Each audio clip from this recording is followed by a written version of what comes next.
Efésios, capítulo de número 5. Nós vamos ler 3 versículos, 22, 23 e 24. Eu quero a sua atenção, permaneça com sua Bíblia aberta nessa passagem, que você possa compreender o que Deus quer falar com você. Então vamos ler a palavra do Senhor. Mulheres, cada uma de vós seja submissa ao marido, assim como ao Senhor. Pois o marido é o cabeça da mulher, assim como Cristo é o cabeça da igreja, sendo Ele mesmo o Salvador do povo. Mas assim como a igreja está sujeita a Cristo, também as mulheres sejam em tudo submissas ao marido. Amém? Amém. Vamos orar mais uma vez. Deus, muito obrigado pela Tua palavra. Obrigado pelo Teu santo Evangelho, que nos dá as diretrizes para uma vida abençoada, para uma família abençoada, para um casamento ajustado e debaixo da Tua bênção.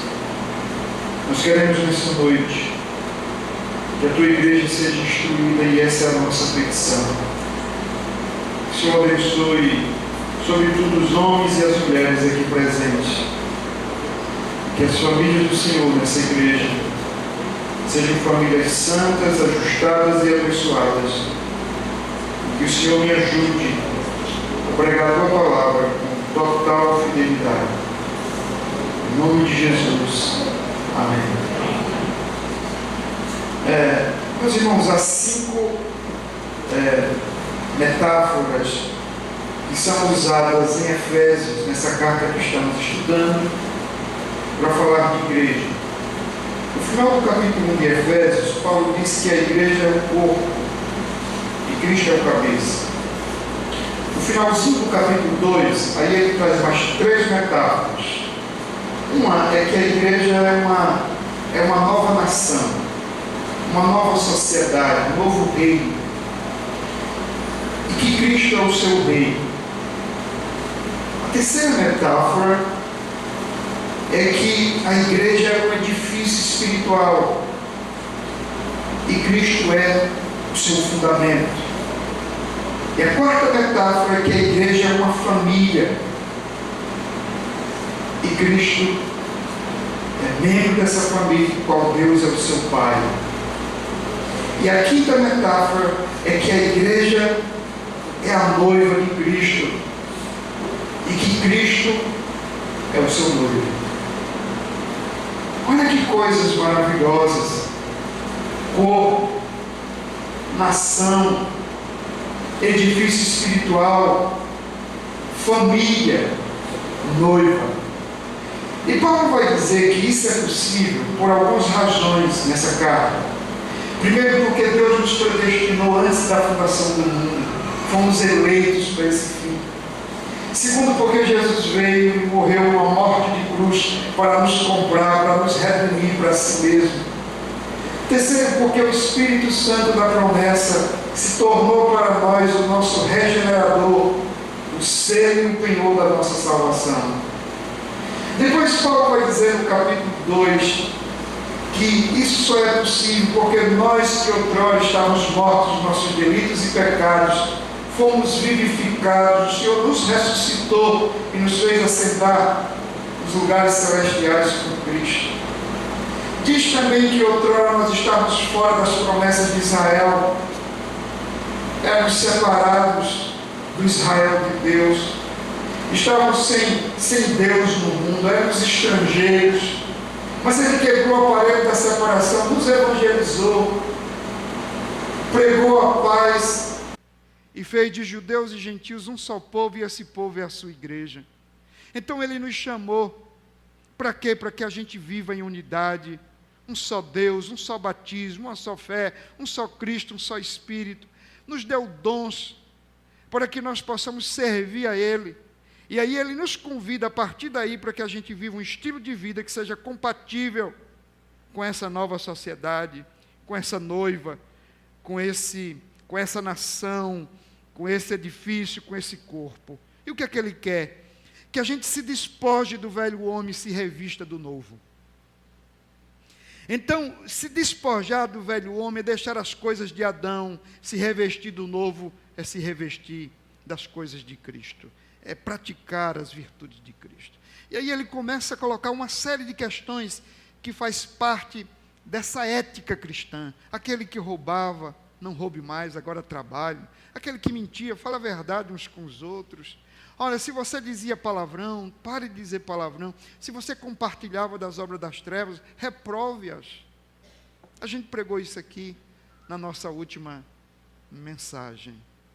Agora, veja, Paulo vai chegar no verso 18 e vai dizer que tem uma coisa fundamental para que a gente consiga viver essa ética cristã. É que a gente seja cheio do Espírito Santo. De modo que, em vez de se embriagar com vinho, ou com qualquer outra coisa, ele diz, seja cheio do Espírito Santo.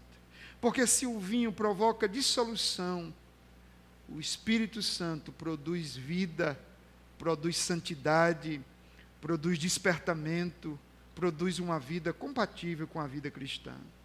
Ora, para isso, Paulo vai colocar 4 coisas aí, nos versos 19 ao 21. A primeira coisa que ele vai colocar, ele vai caracterizar o que é uma vida cheia do Espírito Santo. E é aqui que eu quero chegar. Essa, obviamente, eu disse que é a mensagem que eu vou pregar depois, em função dessa mudança que eu fiz aqui para poder pregar sobre família hoje.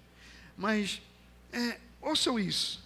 Paulo vai colocar aqui 4 características de uma pessoa cheia do Espírito Santo. Primeira coisa, ela tem conversas que edificam. Suas conversações são edificantes. Verso 19, falando entre vós com salmos, hinos e cânticos espirituais. O crente que é cheio do Espírito Santo, quando ele abre a boca para conversar com alguém, ele vai colocar Deus, ele vai falar de Bíblia. Segunda característica, louvando a Deus de todo o coração, ele louva a Deus, está na segunda parte, cantando e louvando ao Senhor no coração. Terceiro, ele tem um coração grato, ele não pratica o pecado da maledicência, ele não vive murmurando, aquele falastrão que nós encontramos no final do capítulo 4 de Efésios. Pelo contrário, o verso 20 diz, e dando sempre graças por tudo a Deus, o Pai, em nome de nosso Senhor Jesus Cristo. Agora preste atenção, a quarta característica de um crente cheio do Espírito Santo. Verso 21. É a submissão voluntária. Diz assim, sujeitando-vos uns aos outros no temor de Cristo. Pronto, resumimos a carta até aqui.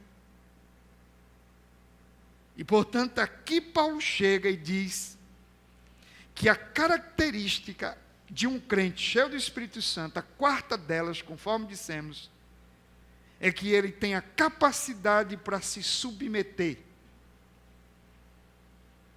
É que ele vive debaixo de autoridade. E aqui é o que se chama, usando aqui uma linguagem do reverendo John Stott, de ética doméstica. Nessa ética doméstica, Paulo vai colocar 3 tipos de submissão. A submissão da mulher ao marido, do filho ao pai. E aí, saindo do plano doméstico, chegando já ali mais no plano social, do servo, do empregado ao seu patrão. Observe que a base aqui é o verso 21. E preste atenção, não existe, segundo o reverendo John Stott, reverendo Augusto Nicodemos, não existe a palavra submissão no verso 22. Mulheres, se submetam ao seu marido, aos seus maridos. Mulheres, se submetam aos seus maridos. Ou mulheres, se submetam ao seu marido. Não existe. Por quê? Porque ela está aqui no verso 21. O verso 21 está dizendo que nós devemos nos submeter uns aos outros. Ele começa a detalhar: a mulher ao marido, o filho ao pai, o servo ao patrão. Então, verso 21 é a base. Agora, preste atenção. Como é que deve ser essa submissão de acordo com o verso 21? O que é que está escrito? Você observou qual é a natureza dessa submissão? De acordo com o verso 1, sujeitando-os uns aos outros no temor de Cristo. E é interessante, quando diz para a mulher que ela vai ter que se submeter ao marido, no verso 22 diz em Cristo. Quando diz para o filho, no capítulo 6 e o verso 1, tem que se submeter ao seu pai, diz em Cristo. E quando diz ao servo, lá no capítulo 6, verso 5, que ele tem que se submeter ao patrão, diz em Cristo. Aí você diz, mas não é submissão uns aos outros? E o marido, e o pai e o patrão não se submetem, não? Os três estão debaixo da submissão de Cristo. Portanto, não tem ninguém debaixo de autoridade.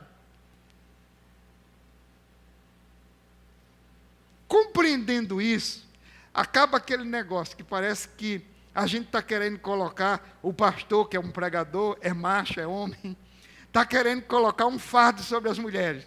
Ele está defendendo o clube do Bolinha.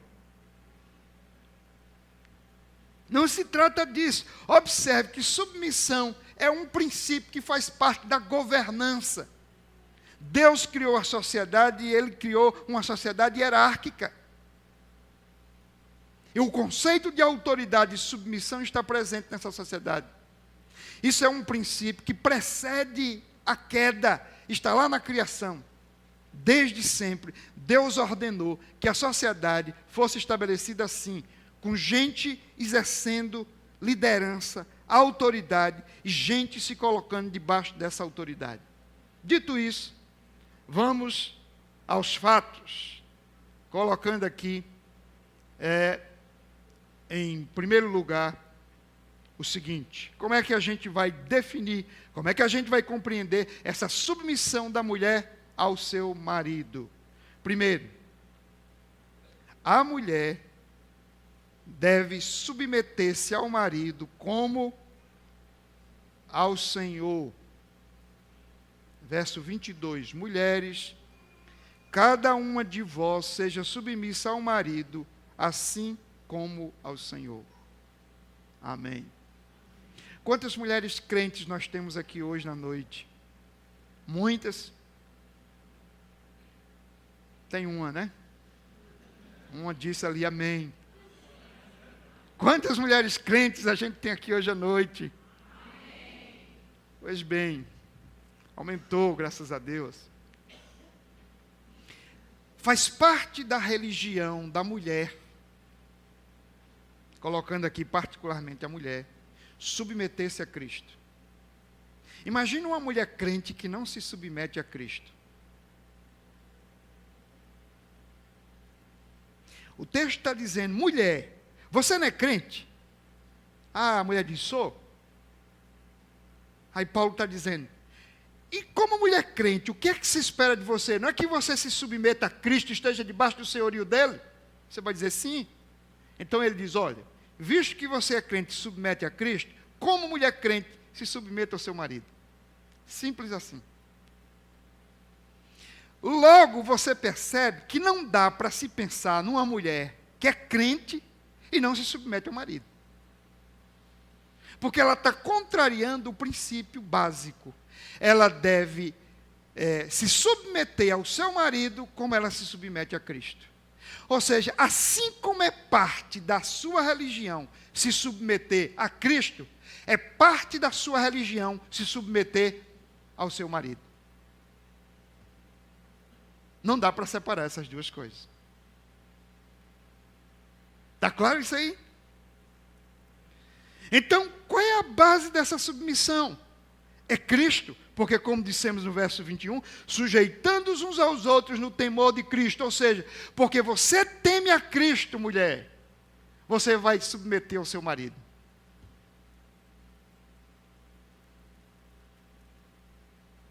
Uma mulher que não teme a Cristo, que não se submete ao marido, é porque não teme a Cristo. Do mesmo modo, isso foi dito, vai ser dito em relação aos filhos, e isso vai ser dito em relação aos empregados, aos servos, aos escravos daquela época. Ora, o que é que você tem que observar aqui, então? Que essa não é uma questão de luta de classe, de gênero, entre mulher e homem. Essa não é uma questão cultural, essa é uma questão teológica. É uma questão bíblica, doutrinária. Trata-se do modelo que Deus quis, segundo a sua sabedoria, estabelecer. Deus entendia que tudo nessa vida tem que ter governança. A sociedade tem governança. Deus colocou um líder. A igreja tem governança. Deus estabeleceu líderes. A família tem liderança. Deus estabeleceu um líder. Ele poderia ter colocado a mulher. Mas ele quis colocar quem? O homem. Chega lá no céu, você pergunta para Deus, por que ele não colocou você?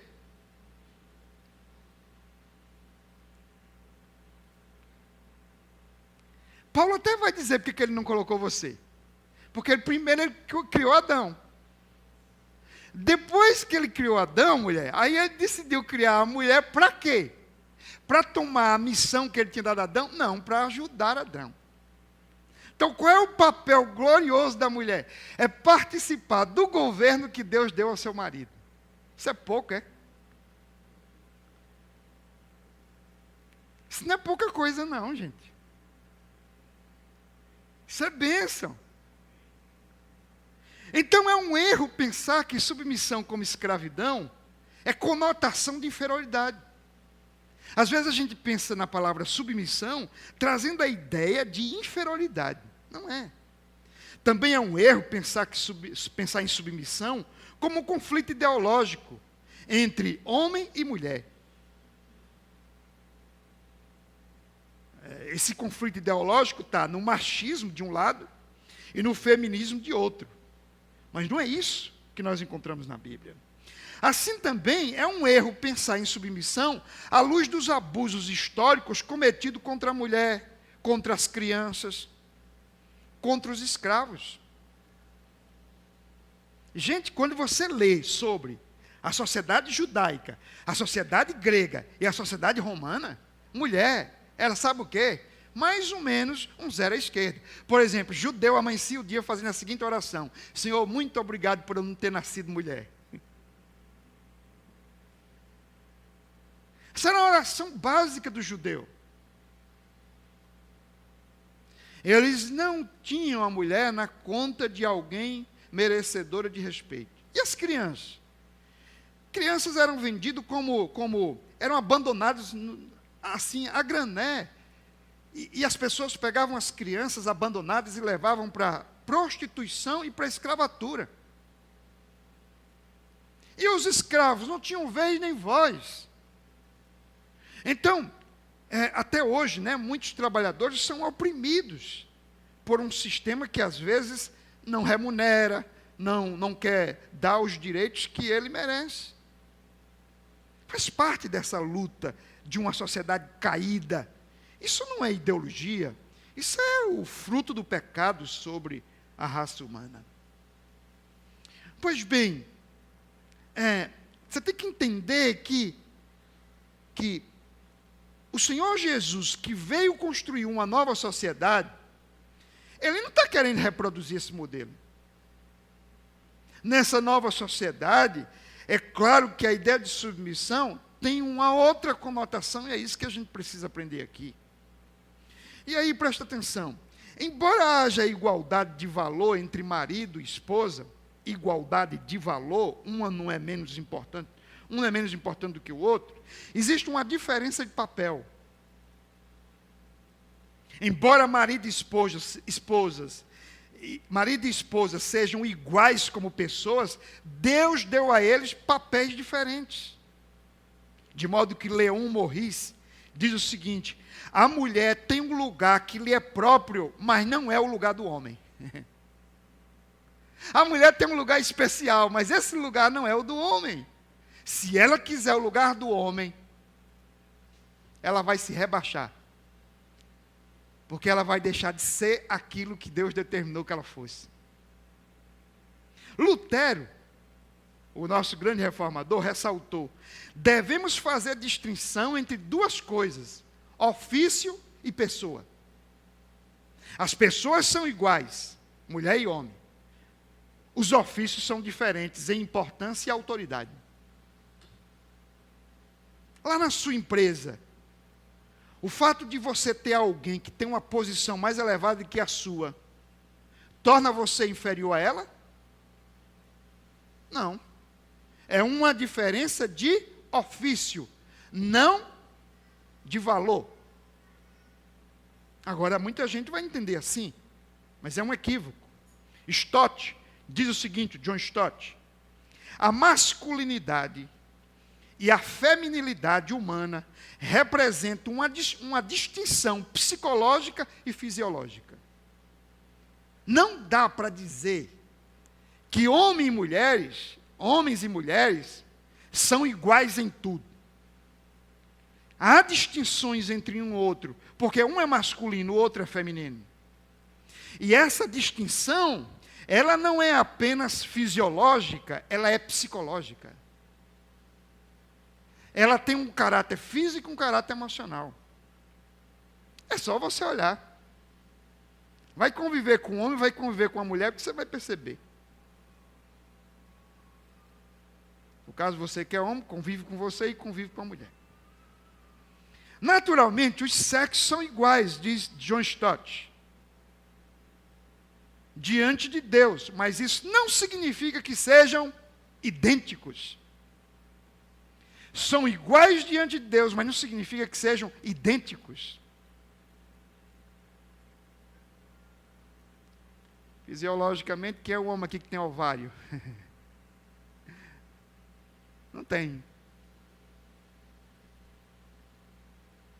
O cara vai fazer todas as cirurgias, mas não vai colocar ovário dentro dele. Não faz. E vai mudar um bando de coisa, mas não vai mudar a cabeça aqui, que vai ter uma dimensão psicológica, que vai dizer: você é mulher. E você nunca vai ser homem. Porque Deus não te chamou para isso. Mas eles dizem o seguinte, querendo justificar, contrariar isso que eu estou dizendo. Que sexo é uma coisa que você não escolhe, você nasce. Gênero, você decide o que você vai ser. Então você pode ter o sexo masculino e decidir pelo gênero feminino. Eu não. E como é que então homem e mulher se realizam? Homem e mulher se realizam não imitando o sexo oposto. A mulher, para ser mulher realizada, plena, ela não precisa imitar o homem. Nem o homem precisa imitar a mulher. Mas exercendo o papel designado por Deus. Aqui está a chave. Mulher, você quer ser plenamente realizada? Simplesmente exerça seu papel. Homem, você quer estar bem realizado? Exerça seu papel. O papel designado por Deus é a nossa vocação. Assim é que o homem se realiza sendo cabeça da sua esposa. E a mulher se realiza colocando-se voluntariamente debaixo da liderança do seu marido e auxiliando em seu governo. A palavra submissão vem de duas palavras, sub e missão. Literalmente significa colocar-se debaixo. Agora preste atenção, debaixo de quê? Debaixo da autoridade, debaixo do governo, debaixo da missão que Deus deu ao seu marido. Deus deu uma missão ao seu marido. E submissão é se colocar debaixo dessa missão, desse governo. E se você fizer isso, você vai estar realizada. Que você vai estar fazendo aquilo que é compatível com sua estrutura fisiológica, psicológica, mas sobretudo com aquilo que é compatível na palavra de Deus, para a sua vida, o propósito de Deus para a sua vida. Amém, irmãos? Os homens estão agradecendo a Deus aí? Domingo tem mais, se preparem, é vocês aí domingo, nós. A esposa então, ela deve se preocupar com uma coisa, em completar o seu marido.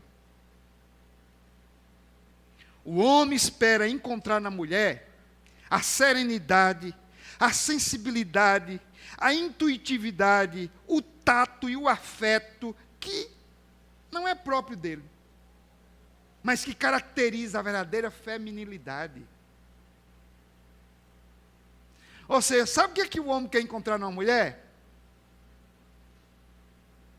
Uma mulher feminina. E não um machão que quer mandar nele. Como diria o outro, cruz credo. Em outras palavras, o homem espera encontrar na mulher complementariedade. Aquilo que ele não tem, ele quer encontrar nela. Eu não sei como é que os dois, não dá, não entra na minha cabeça. 2 homens, 2 mulheres.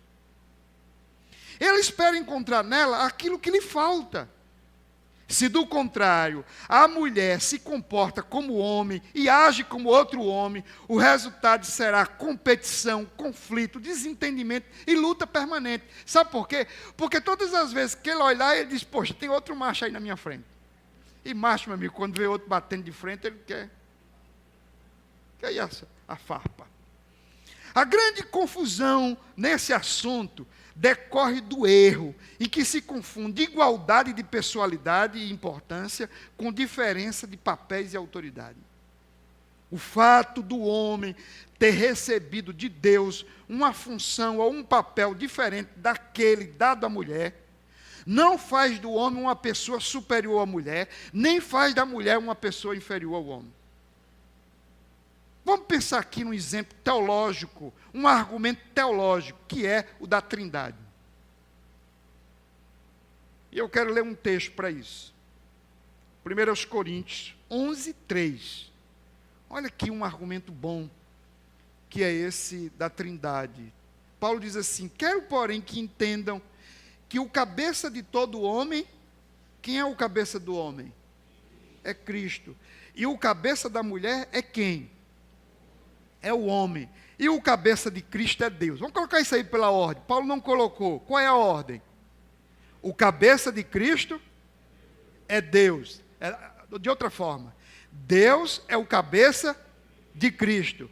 Cristo é o cabeça do homem. E o homem é o cabeça da mulher. Olha aí esse texto. Ou seja, agora eu pergunto para vocês, para aqueles que acham que a ideia de submissão tem a ver com inferioridade. Jesus é inferior a Deus?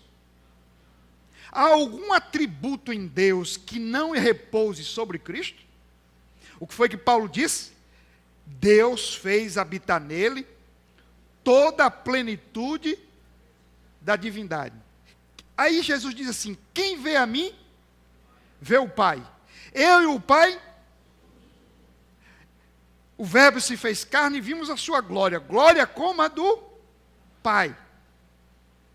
Todos esses textos mostram que Jesus, pessoalmente, divinamente, é igual a Deus. Mas olha o que ele disse. O meu Pai é maior do que eu. Em que sentido ele diz, eu e o Pai somos um, e depois ele diz, o Pai é superior a mim? Em termos de atributo, de divindade, ele e o Pai são um, são iguais. Mas quando se fala de ofício, que é o que se chama na teologia de economia da Trindade, o papel atribuído ao Pai, o papel atribuído ao Filho, o papel atribuído ao Espírito, o Pai é maior do que o Filho e o Filho é maior do que o Espírito. Então, em termos de pessoalidade, homem e mulher são iguais. Quando se trata de papel, o homem é o cabeça da mulher, assim como Deus é o cabeça de Cristo. Está claro isso? Amém? Então, esse é o modelo que Paulo está usando. Ele não foi para a cultura romana, grega, judaica, tentar descobrir qual era o melhor modelo de ética doméstica, de ética familiar, para que essa nova sociedade, a começar da família, pudesse viver bem. Ele foi buscar a Trindade. A Trindade é o modelo que Deus estabeleceu para essa relação familiar. Ok. Dito isso, nós precisamos entender o seguinte: o ensino de Paulo sobre submissão da mulher, sobre a submissão da mulher ao seu marido, tem na criação sua fundamentação teológica.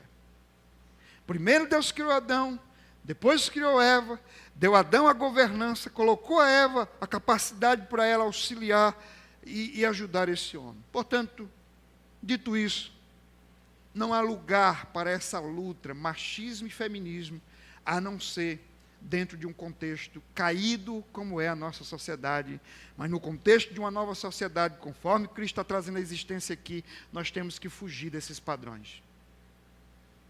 E aqui é muito interessante porque todo mundo aqui certamente já ouviu falar de Confissões de Adolescente, um filme que fez história nos anos 90 e que se baseava num livro, e a sua autora, Maria Mariana, ela disse o seguinte: todos merecem respeito, espaço, mas o homem tem uma função no mundo e a mulher tem outra. Essa mulher hoje seria apedrejada pelas feministas. Homem e mulher estão no mesmo barco, no mesmo mar. Ouçam isso, no mesmo barco, no mesmo mar. Há ondas, tempestades, maremotos. Alguém precisa estar com o leme na mão. Os dois não dá.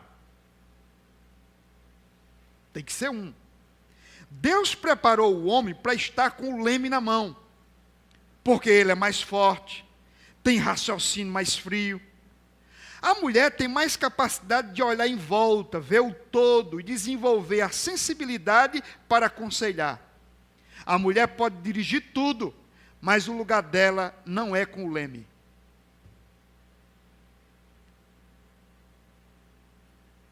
Amém. Não é. Agora, o que está acontecendo? Está surgindo uma geração de homens preguiçosos, efeminados, que não tem condição de conduzir o leme. Aí lá vai a pobre da mulher pegar o leme. E o homem está dormindo. Dá certo um negócio desse? Mas domingo é que eu vou falar sobre o leme. É domingo. Pare aí. Eita, irmãos, o tempo está passando. Vamos lá. Segunda questão. A mulher deve submeter-se ao marido como extensão do governo de Deus. Primeiro, ela deve se submeter ao marido como se faz com Cristo. É a religião dela, submeter a Cristo. Mas também é a religião dela, submeter ao seu marido. Agora, a segunda questão, ela deve submeter ao marido como extensão do governo de Deus. Ela deve olhar para o marido e dizer: olha, Deus governa sobre mim, e o meu marido é uma extensão do governo de Deus sobre a minha vida. Olha o verso 23. Pois o marido é o cabeça da mulher, assim como Cristo é o cabeça da igreja. O que é que Cristo faz com a igreja? Ele governa a igreja. O que é que o homem como cabeça da mulher deve fazer? Deve governar. O que é que a igreja deve olhar para Cristo e enxergar? A autoridade de Cristo, o governo de Cristo, a direção de Cristo. E a mulher olhar para o marido? Governo, autoridade. É claro que aqui tem outras coisas em volta. Agora veja uma coisa interessante. Pois o marido é o cabeça da mulher, verso 23, assim como Cristo é o cabeça da igreja, sendo ele mesmo o salvador do corpo. É interessante porque o texto não diz, porque o marido é o cabeça da mulher, ele vai botar para quebrar. Diz, não, ele é o salvador do corpo. Cristo é o salvador do corpo. Ele não oprime a igreja porque é o cabeça. Veja, John Stott diz uma coisa. diz que a igreja deve se submeter a Cristo, mas em vez de apresentar Cristo como Senhor, o apresenta como Salvador. A mulher deve se submeter ao marido, mas em vez de apresentar um machão insensível e um brutamonte, apresenta então um homem que cuida, porque o que é isso aqui, ó? Salvador do corpo. Que cuida, que faz provisão, que protege. A melhor maneira de entendermos isso é perguntando de onde vem a autoridade do homem. Essa autoridade não é dele, a autoridade do homem sobre a esposa vem de Deus. Então, por que a mulher vai entender a autoridade dele como uma extensão? Porque foi Deus quem deu essa autoridade. É autoridade delegada, não é própria. Daí porque o homem não tem o direito de usar essa autoridade para fins egoístas. Maneira arbitrária, déspota. Não. Então, maridos, pais e patrões não possuem a autoridade própria. Trata-se de uma autoridade concedida por Deus, no intuito de estabelecer a ordem na família, na igreja e na sociedade. Deus estabeleceu diversas instâncias de autoridade. Submeter-se a qualquer uma dessas autoridades implica submeter-se a Cristo. O contrário também é verdadeiro. Quem desobedece a uma autoridade, desobedece a Deus. Porém, meus irmãos, essa obediência ou submissão não é algo cego, absoluto e incondicional. O homem não pode chegar e exigir da mulher coisas as quais represente atos de opressão e dizer, eu sou o cabeça, Deus me coloquei com cabeça. Por quê? Porque essa submissão da mulher a Cristo é incondicional, mas da mulher ao marido não é incondicional. Ela deve se submeter ao seu marido, desde que obediência ao marido não implique em desobediência a Deus. Importa obedecer aos homens do que a Deus.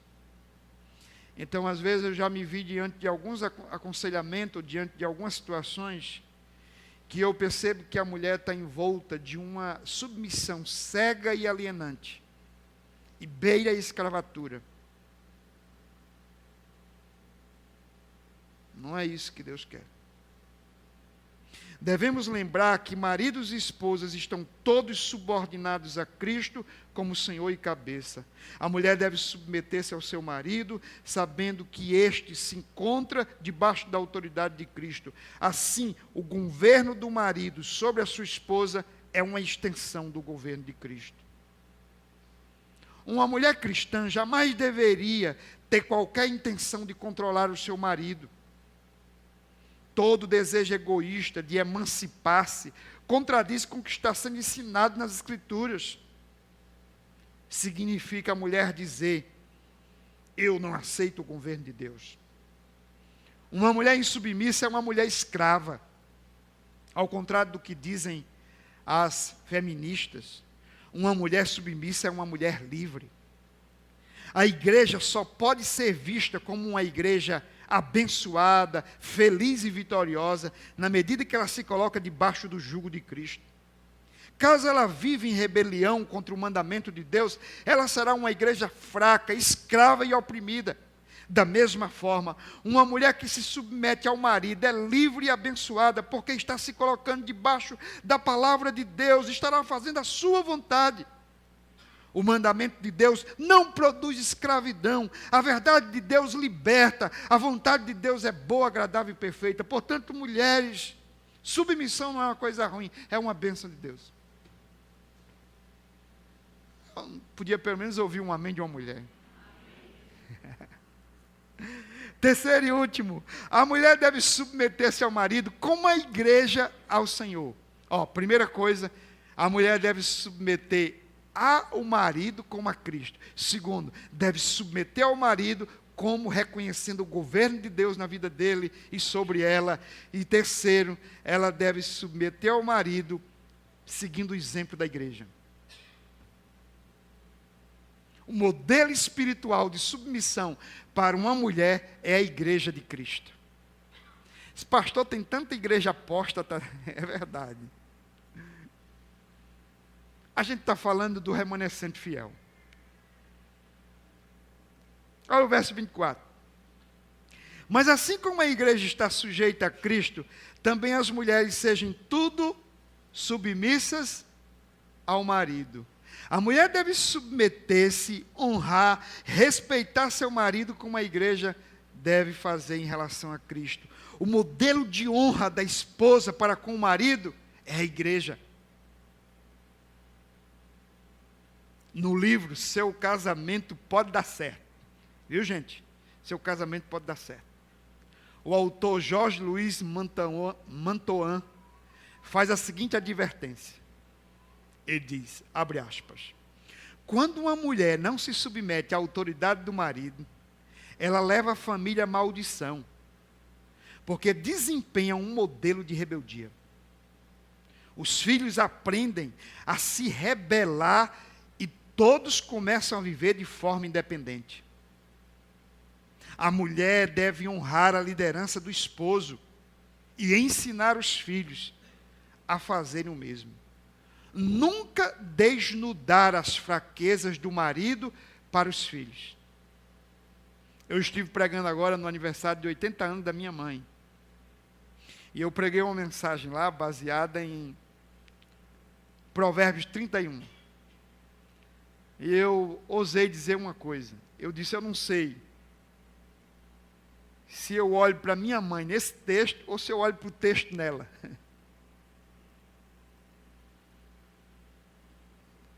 Porque eu não sei se é ela que está no texto ou o texto está nela, porque aquela mulher virtuosa, eu consigo ver na minha mãe. E uma das coisas importantes é que eu nunca vi minha mãe levantar a voz para o meu pai. E se tinha uma coisa que ela ensinava para a gente é, ouçam seu pai, obedeçam o seu pai. Muitas vezes ela sabia que meu pai estava exagerando na dose, mas ela tratava de acalmar ele lá nos bastidores. Aqui na frente da gente, ela ficava do lado dele. Imagine, 10 filhos. Pipoca um probleminha aqui, outro ali. Não era fácil. Pois bem, esse autor está dizendo isso. Se a mulher não submete o marido, há uma desgovernança naquele lar. Não há honra, não há respeito, não há ordem. Há uma desordem. E não é esse o problema de muitos lares? No objetivo de elucidar o que é honra, Jorge Luiz enfatiza o que não é honra, apresentando 5 formas de uma mulher perder o seu marido, desonrar o marido. Aí ele diz, primeiro, negar seu amor por seu esposo. Segundo, usar o sexo como uma arma de manipulação. Terceiro, adulterar. Quarto, crítica constantes e compará-lo a outros homens. Uma mulher que está sempre criticando o marido, uma mulher que está sempre expondo o marido diante das amigas, diante dos amigos, diante de outras pessoas, é uma tragédia. E como é que a gente pode entender isso? O autor Blaumer elucida essa questão dizendo o seguinte, assim como a mulher, assim como a igreja coopera com Cristo, a mulher deve auxiliar o seu marido. E ele entende que esse é um princípio da criação. Aí ele diz o seguinte, a palavra traduzida no hebraico por auxílio é ezar, que significa apoio e ajuda. Em outras palavras, significa que no propósito de fazer o homem cumprir com sua tarefa, Deus lhe deu o apoio, Deus lhe deu a mulher. Adão precisava de uma interlocutora, de um complemento que lhe fosse relativamente diferente e ao mesmo tempo idêntico na natureza. Aí Deus foi lá e fez isso. Amém? Vou pular aqui umas coisas, senão eu vou romper o tempo aqui. Mas eu queria que vocês entendessem o seguinte. O livro de Provérbios, eu acho que ele tem um modelo dessa mulher submissa, que toma a igreja do Senhor como modelo. Mas também tem um modelo da mulher problema, rixosa, iracunda, barulhenta, problemática. Isso não é mulher, isso é um problema. Isso é uma bronca pesada, não é não? Mas veja, Provérbios 21:19 diz assim: é melhor morar numa terra deserta do que com uma mulher briguenta e impaciente. E aí? Amigo meu diz, é que nem galinha choca, já acorda fazendo barulho. Não é boa essa comparação. Ao comentar esse verso, Ricardo Agreste, no livro dele, Feito para Durar, um ótimo livro sobre casamento, Feito para Durar. Ricardo Agreste diz o seguinte: ele vai mostrar que um dos maiores erros que uma mulher pode cometer é quando ela cria o hábito de usar seu temperamento problemático, suas emoções adoecidas, suas inseguranças, para tentar manipular, chantagear e controlar pessoas, porque aí ela vai adoecer o seu marido. Ela vai ser um problema para o seu marido, aliás. Aí veja o que o Ricardo diz então. Ele diz, falando desse verso que a gente acabou de ler, é melhor morar num deserto, numa terra deserta, do que com uma mulher briguenta e impaciente. Ricardo diz o seguinte: o verso fala de mulher amargurada. O termo aqui refere-se à pessoa que usa suas emoções para influenciar as pessoas e circunstâncias ao seu redor.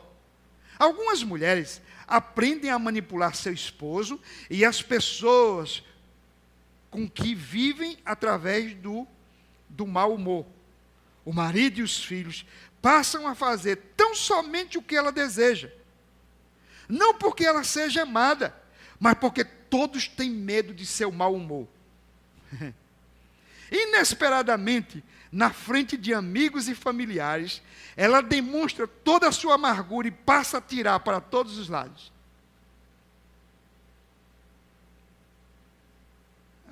Problema, né?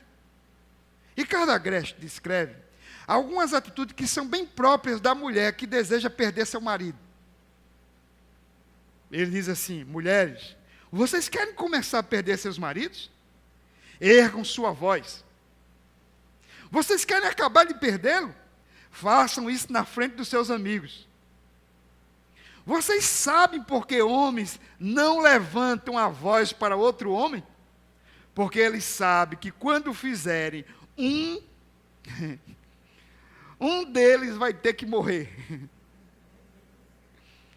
Mas sabe por que mulheres levantam a voz para seus maridos? Isso aqui é terrível, ó. Porque eles não têm por onde sair. Se eles as agridem, serão chamados de feras bestiais pelas sogras e amigos, e vai para Maria da Penha. E se eles ficarem quietos, serão chamados de babacas, bestas, pelos seus próprios amigos. Ou seja, é uma situação complicada, ele não tem saída. A mulher é um problema. Aí, se ele rebater, todo mundo vai julgar. Como é que eu quero fazer um negócio desse com a mulher? Se ele fica calado, diz, rapaz, aquilo é um frouxo. Pense num caba covarde. E o coitado vira um coitado. Ah, coitado.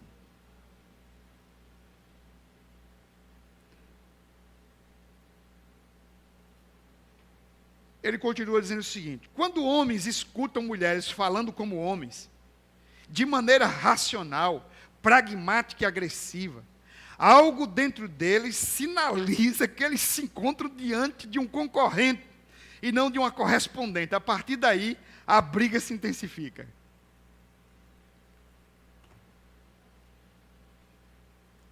Ou seja, mulheres, vocês não são concorrentes dos seus maridos. vocês não são juízes ou juízas dos seus maridos. Vocês não são adversários do seu marido. Vocês não são acusadoras do seu marido. Vocês são companheiras. Amém, queridos? Bom, tem muita coisa, vamos concluir. Deixa eu deixar aqui alguns recados para vocês, mulheres. Em primeiro lugar, mulheres, sejam cheias do Espírito Santo. Vocês não conseguirão submeter-se a um homem com todos os defeitos que eles têm, com todas as nuances do seu temperamento, com todos os seus problemas e desafios, se você não estiver cheio do Espírito Santo.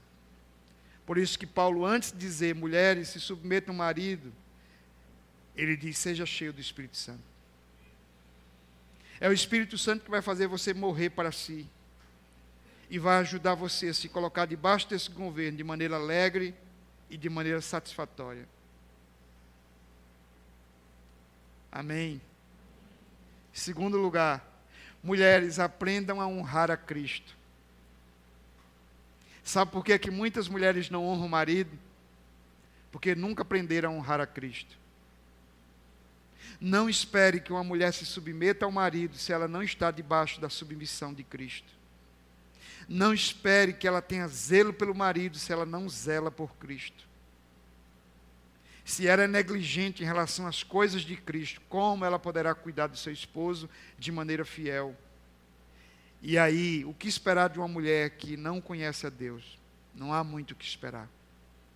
Por isso que, se você é um rapaz e quer casar para ter um casamento abençoado, case não apenas com uma crente, case com uma mulher de Deus. Amém? Eu digo uma crente, uma pessoa que frequenta a igreja, mas com uma mulher que ama e teme a Deus, porque se ela souber honrar Cristo, ela saberá honrar o marido dela. Terceiro lugar, mulheres, aceitem o papel dado por Deus com coração alegre e voluntário. Entenda que esse papel que Deus lhe deu não é uma coisa para se desprezar. Deus estabeleceu uma governança e colocou você como, vou usar aqui uma expressão, como primeira ministra desse governo. Quarto lugar, mulheres, busquem de Deus sabedoria para edificar sua casa. Não seja uma mulher rixosa, iracunda. Seja uma mulher que sabe dar bons conselhos, que sabe conquistar o marido. Às vezes o marido vai dizer não, mas você espera com paciência. O Dr. Martin Lloyd Jones disse o seguinte, que ele chegou numa casa, e ele disse que logo viu que a mulher era uma mulher esperta, uma mulher de fibra, uma mulher inteligente, uma mulher virtuosa. E o homem, e o homem um Zé Mané. E ele disse que na conversa na mesa, percebeu que tudo que a mulher dizia, ela colocava na boca do marido como sendo ele. Ela fazia questão de dar a honra para ele. Olha, meu marido fez isso, fez aquilo. Mas o doutor Lloyd Jones percebeu que não era muito assim, né? Aí na saída, ele está na porta, aí Lloyd Jones pergunta, quem é que manda aqui nessa casa? Ela diz, meu marido. Disse, mas quem foi que decidiu isso? Ela disse, eu.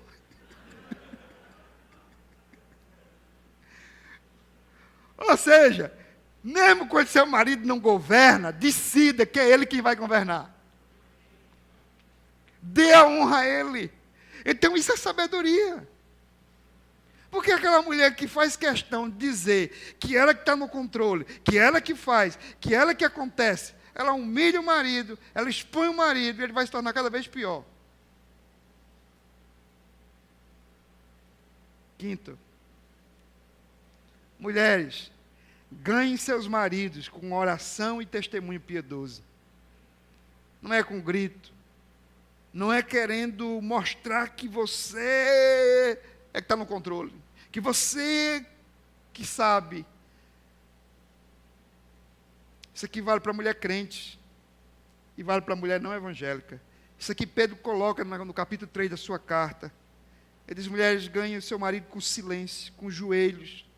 Ore, dê bom testemunho. Seja como Sara, que chamava Abraão de Senhor. E você vai ganhar o seu marido. Deus abençoe, mulheres. E ore pelos homens, que domingo eles precisam das suas orações.